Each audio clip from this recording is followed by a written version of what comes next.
Hi guys, Dave here with a new guitar solo lesson for you. Today we're going to look at You Win My Love, Shania Twain song, and the guitar solo was done by Brent Mason.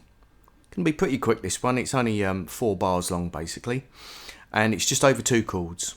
Got 2 bars of F sharp major and then 2 bars of B major. Okay, the first lick. Just take that much. So it kind of starts on a little bit of a pickup just before beat 1. Just going to slide up on the G string there. And then with my little finger I'm going to play the first string. Now the way I'm going to play it is I'm just going to use hybrid picking. So I'm going to use a flat pick and I'm going to use my middle and ring fingers to play the double stops for the most part. Brent Mason plays with a thumb pick. So he'll play it with his thumb, and usually I think it's his index and middle fingers when he does this sort of thing. So it depends on what your playing style is, which way you pick it, but I'm doing it hybrid picking. To save a bit of time as well, I'm going to say that I'm going to use my ring finger to play the first string, middle finger mainly takes care of the second string for the first part, everything else with the pick. So pick. And then that's my ring finger doing that. Then fingers together. So I'll just pick the double stop, pull off.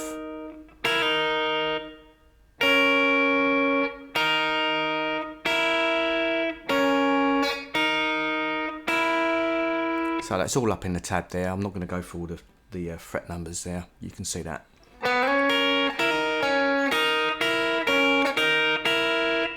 Okay, so that's over the F sharp chord, the second bar of F sharp. So again, I'm just moving over now, so my middle and ring fingers are doing the second string and third string. Then I'll do a little bar there for the full fret. Fingers. Then move them across to play that double stop on the first 2 strings. So there's a little bit of shifting between 2 sets of strings there. Like that. So.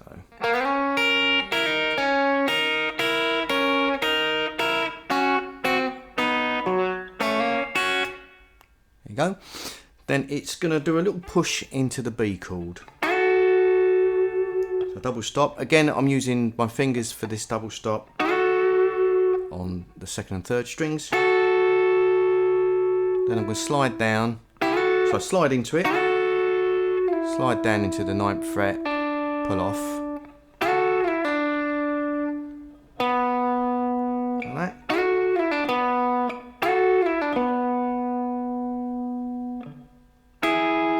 Fingers pick, fingers. Hammer on, pick, then take that double stop,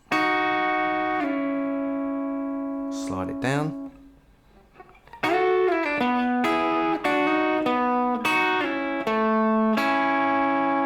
that, pick and then fingers, then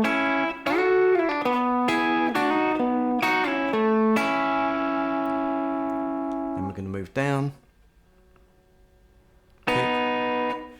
fingers, pick, fingers, pick, have a little pull off there, and slide up, pick, fingers, pick,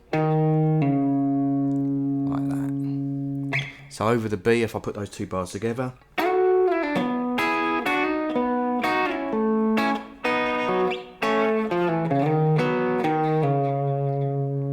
there you go. That's the solo just broken down slowly for you.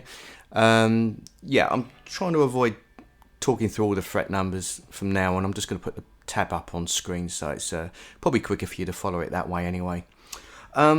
Just as a little observation, I would say that the way he treated both chords was as though they were dominant 7th chords. So the F sharp was more, the way he plays it is as though it's more like an F sharp 7, and the same thing for the B, a B7. because these are pretty much dominant 7th licks that he's using. That's all kind of around this F sharp 7 shape, bit of a cage shape this. And then there's this classic move there, where it takes the 5th, flattens it, and it's like a B triad over an F sharp. Almost bluesy that. And then the same thing over the B, that again he's thinking over that same kind of caged B7 shape initially anyway. And then this is another kind of a common thing to do over dominant 7th chords, is to play the major triad, in this case B, and then moving it down a whole step, so you get an A triad over a B bass. Very common, a really well used idea that. And then he's got the B triad there, and then the A triad again there, then back up, like so. So maybe getting a bit more out of it than just learning the solo. You know, that idea of treating these chords as dominant 7ths, quite a common thing to do in country music actually. You'll hear a lot of these types of solos, and that's the way they're thinking about it when they're coming up with their lines to play over the top. Okay, one other thing I'll add to this is just basically the sound, because I generally get asked this. I'm using my Line 6 Helix. I'm using a Dr. Z amp model, and it's a little bit crunchy. So it's slightly overdriven. I've got a room reverb on it and a slapback echo, and I've added just a little bit of compression just to kind of add a little bit more sustain to the lines. And that's basically what I'm using for the guitar sound. Okay guys, I hope you get a lot from this very short solo, and I will see you for one real soon.